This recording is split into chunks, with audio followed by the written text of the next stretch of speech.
aim of this experiment is to prepare a temporary mount of leaf peel to show the stomata.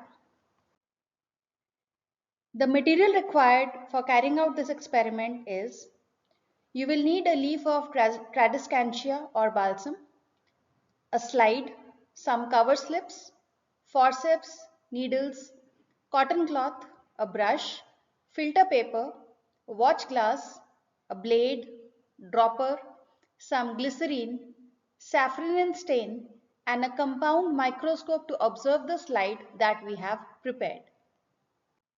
Take a freshly plucked leaf from Tradescantia plant or balsam plant and you will remove the undersurface, a very thin layer from the undersurface of that leaf, because stomata are present more on the undersurface as compared to the upper surface of the leaf.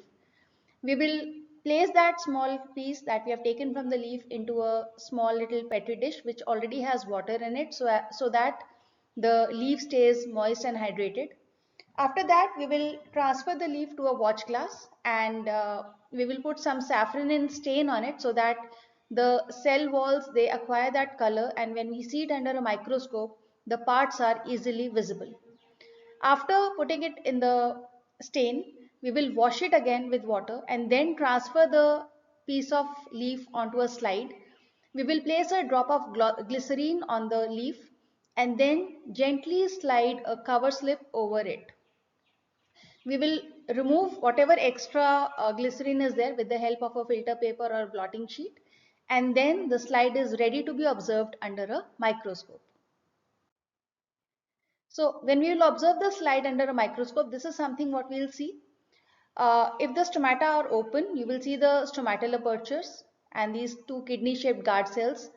Every guard cell has a prominent nucleus and chloroplasts, and surrounding the stomata, you will find these cells which are known as the epidermal cells. You will also be able to observe that the inner wall of the stomata is thick as compared to the outer wall. So if you see closed stomata, it would look something like this.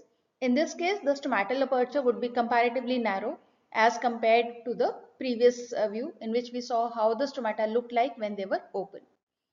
So this is the exact view that you will be seeing in the slide, and you can verify your view with the help of this image.